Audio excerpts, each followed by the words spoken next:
approving the renewal of important import restrictions contained in the Burmese Freedom and Democracy Act of 2003 and for other purposes. The gentleman from Missouri. Thank you, Madam Speaker. At this time, I'd like to yield 5 minutes to my good friend and proud native of Hawaii, Mr. Abercrombie. Without objection, the chair recognizes the gentleman from Hawaii. Madam Speaker, mahalo nui, thank you very much. Representative Clay, thank you very much for your gracious introduction to this resolution. Madam Speaker, I'm filled with great emotion today. There are a lot of dates being celebrated. Representative Clay's birthday is today, and of course we want to wish him a very happy birthday. I introduced this resolution on my birthday, June 26. It was about that time 50 years ago that I understood that I would be able to go to Hawaii.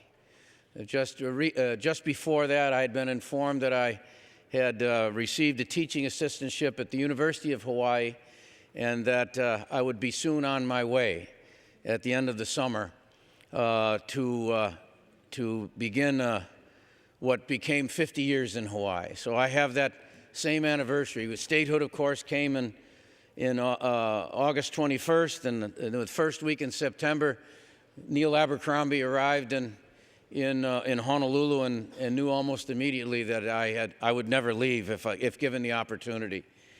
And it's also going to be a birthday, of course, in a week or so of President Obama, born in Kapiolani Hospital just down the road from where I lived. As I said, it's great emotion for me, great time of nostalgia. I arrived in Hawaii at the same time as President Obama's father. We met those first days in our matriculation at the University of Hawaii, and of course I could not possibly conceive at that time that the young man who was to be born out of the union of Ann Dunham and Barack Sr. would become President of the United States. So there's a great confluence of history taking place over the next month or so with the entry of the 50th state, the last state of the Union. As Mr. Clay indicated, there are also some very, very interesting firsts, if you will. We were maybe the last state to come into the Union, but we had some very, very interesting firsts. And I want to congratulate Representative Bachmann on her superb pronunciation of Prince Kohio's last name, Kalani Anaole. You said it perfectly. Thank you very much indeed. I know you must have struggled with that because I remember my first day in the classroom, the first Saturday, 8 o'clock in the morning, teaching the lab course in sociology, determined to say the names right, the Hawaiian names right. And I remember the first one was Samson Po'omahialani, center on the football team. He became my good friend, and we celebrated our 50th anniversary of our friendship just this past month when we got together. And Samson went on to do great things with the labor movement in this country, and it's that kind of occasion. You can see it in my face. You can hear it in my voice. This is a time of great joy for us. Yes, the first Asian American senator, Republican Senator Hiram Fong, lived almost a century. Was first Asian American, Chinese American, and of course Patsy Mink, our beloved Patsy Mink, whom we miss every day. And Danny Akaka, perhaps the best loved person in the Congress, of whom never a bad word has been said. Don't we all wish the same could be said of us? And of course the Congressional Medal of Honor winner, the third longest serving senator in the United States, Daniel K. Inouye, serves now as the chairman of the Appropriations Committee, the first Japanese American to serve in the Senate. Some other dates I think of interest to all of us. 1778, James Cook comes to Waimea Bay near Kauai. And then in 1795, Kamehameha I, whose statue is very prominent in the Visitor Center right now, establishes the Hawaiian monarchy.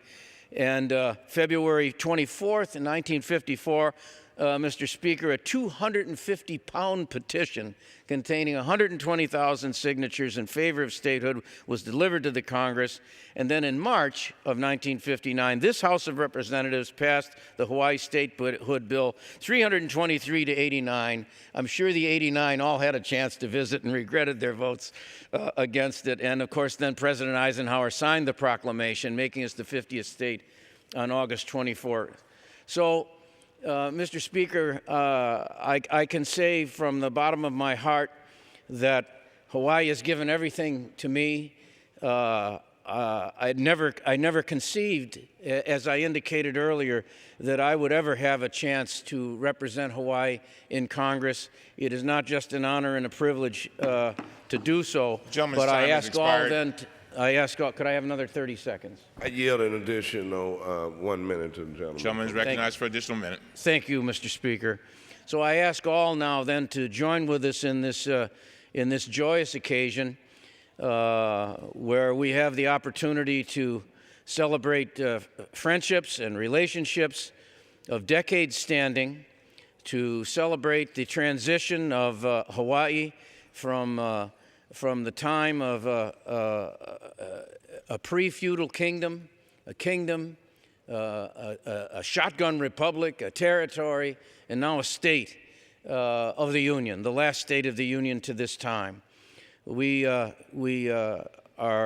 filled with great sense of gratitude for that which has been given to us over these past 50 years, and of course pledge at this time that even though we were last to join the Union, we are first among those who appreciate, understand, and take great pride in being a state of the United States of America.